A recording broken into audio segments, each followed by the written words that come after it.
So 2008, the global economy collapses. So what happens, okay, and I believe this is what happened. I don't think this is a conspiracy theory. The central banks basically encouraged the Chinese central bank to start printing money, right? And this is important because when you start printing money and you invest in real estate, you need resources. You need to buy resources from Australia, from Brazil. And this is what saves the global economy. And this all looks very impressive, guys. Like, I know when you go outside and you see all these big buildings and fancy railways, it's all very impressive. But remember, okay, this is really important. Behind the veneer of this prosperity are three things.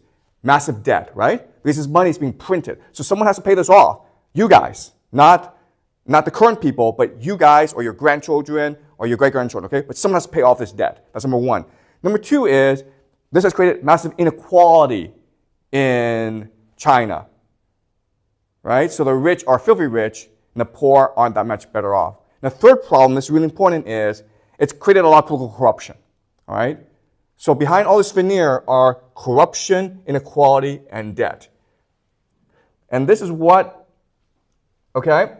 So a really important lesson for you guys to understand the Chinese relationship with America is this. There's this very, very famous quote by Charles Baudelaire who said, "The greatest trick the devil ever pulled was convincing the world he didn't exist." Okay? Well, I'm going to paraphrase him, okay? And this is what I think is the relationship between America and China. The greatest trick America played was convincing China it could be rich. All right? This is no different from 1985, the Plaza Accords, when America basically encouraged the Japanese to increase the value of their yen, which led to economic collapse. Well, but when Americans encouraged the Chinese to print money in about 2008 and about 2015, it basically created conditions for China's economic collapse, okay? All right, this is what led to the rise of this man, our dear fearless leader, okay? I believe his intentions are good. I think he wants to save China from this global financial capitalist system. He needs to maintain China's independence and sovereignty. And he's fighting very hard to save the Chinese nation. Okay, that's what I believe.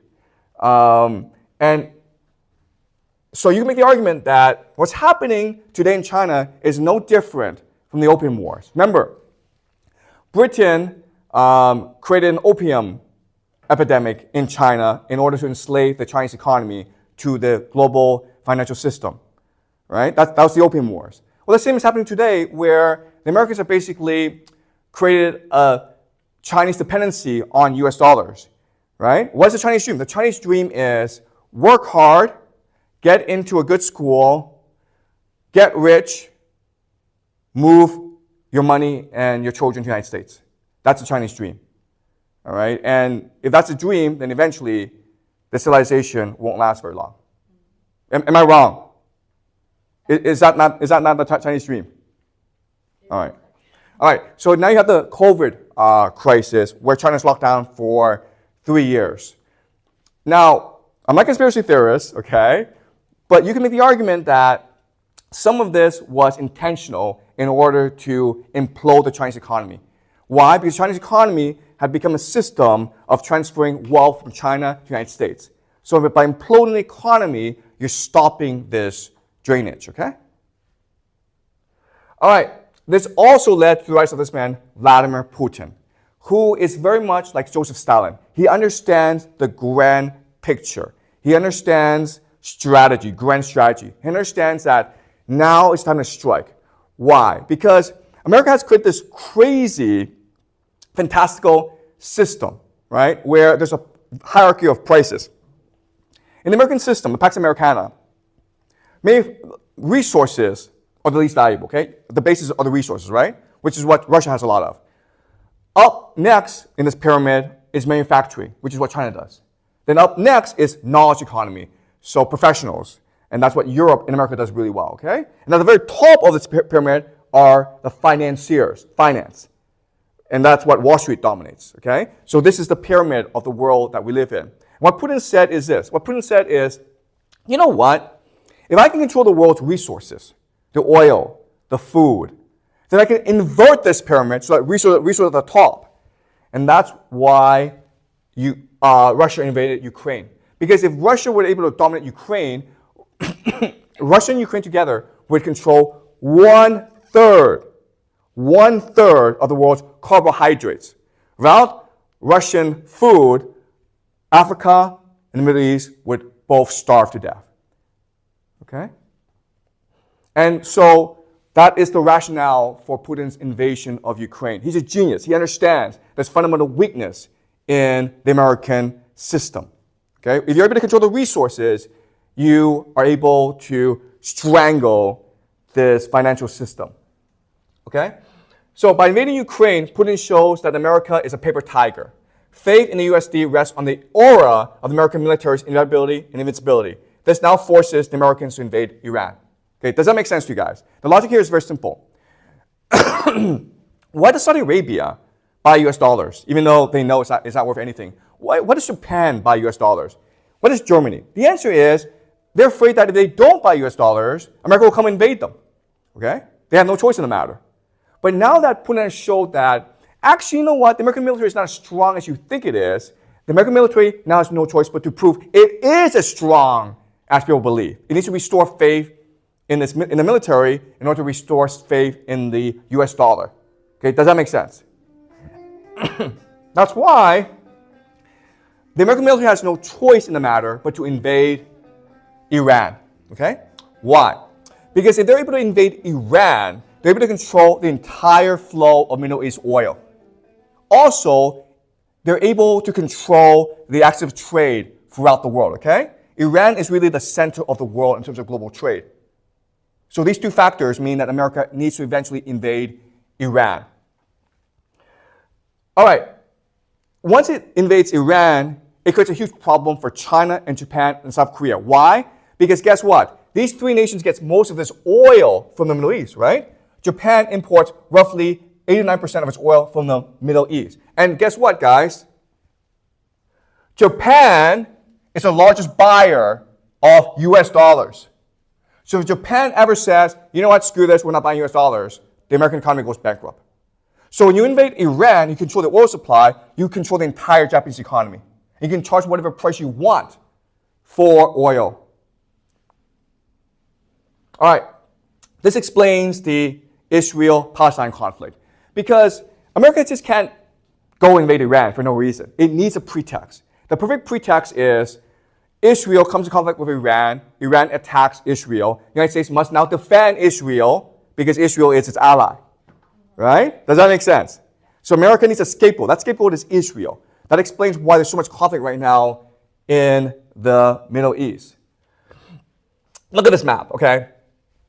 This is Iran. It's surrounded by American bases. You have 14,000 troops in Afghanistan. You've got like thousands more over here, okay? Iran is surrounded. It seems to me that America's been preparing to invade Iran for the past 20 years. It's just looking for the perfect opportunity. All right. The problem, though, is that Iran is not an adversary that America can defeat. The reason why is the geography of Iran. Look at this. In 2003, America went to Iraq and destroyed Iraq. Why? Iraq's a desert. It's flat plains. America has bombs. It has fighter planes, right? It's pretty easy to destroy a desert. But Iran is all mountains. These fighter planes do no good against mountains. You can't bomb a mountain into submission. Okay? So if America were to invade Iran, there's very little chance that America would win this war. In fact, it may be the end of the American empire. And Putin has a plan, okay? Putin is a genius. He knows exactly what will happen. So Putin is preparing for this possible invasion of Iran. So this is a really important picture. Putin signed an agreement with Kim Jong-un. The agreement is something called a Mutual Defense Pact, which means that if North Korea is ever attacked, Putin would come to his aid. All right? Now, why would Putin do this? This is really strange. The answer is this. The answer is, if America attacks Iran, he needs to throw America off balance by creating a conflict somewhere else. The best place to create a conflict would be Southeast Asia, right? Now, you would think, wait a minute here. Putin and China are best friends. If America invades Iran, then China may invade Taiwan. But I already told you this. China is dependent on the American economy. So I do not believe this will happen. Okay? And Putin is fairly certain this won't happen either. That's why he's now best friends with Kim Jong-un. Because Kim Jong-un, if he were to menace South Korea, that would throw the American military off balance. Because now there is war on 3 fronts: Ukraine, South North Korea, and Iran. Okay? That's the grand strategy of Putin. This is his trump card. Okay, does that make sense? All right. Now, what I'm saying here is this. I'm saying, like, I know there's a lot of conflict now between China and America. There's a trade war going on. But I think this will pass. I think there'll be a rapprochement between China and America because both economies are dependent on each other. Right? So I think this friendship between Putin and China won't last very long. There's also really a lot of geopolitical reasons why this friendship won't last very long, right? Because China and Russia have a lot of geopolitical conflicts, right? They share a border. They're trying to vie for influence in Central Asia. There's lots of reasons why, in the long term, China and Russia will eventually have to break apart, which means that Putin now sees his best friend could be Germany. Okay, these I think are going to be the 2 big geopolitical surprises in the next 5 years. First of all, America and China will become best friends, or not best friends, but they'll have a rapprochement. And then Germany and Russia will have a rapprochement. Okay. All right. So Donald Trump, President of the United States, he wants a 3rd term. Okay. He's creating, everything he's doing right now is because he wants to be king of the United States. He wants a 3rd term, okay, for a variety of reasons. Okay, I won't go into many reasons, okay, but he's that narcissistic. He has to solve a problem. This problem is the national debt, right? It's now $37 trillion. You can't pay this off. You can never pay this off. But the theory is this. The theory is like, as long as you are the greatest military in the world, as long as you can go invade everyone, you don't have to pay this off. You can constantly increase this debt. Okay? That's the theory. This explains the US-China trade war. Everything that we're seeing today is because Donald Trump needs to come to an agreement with China for a variety of reasons. Okay, the first reason is Trump wants to invade Iran, and so he needs to be on good terms with China. Okay? Another reason is he needs people to buy US dollars. Right? And right now there's a lot of financial repression in China, meaning that you can't convert Chinese currency into US currency. American investors aren't allowed to come to China and buy up the Chinese financial system. Trump wants China to open up.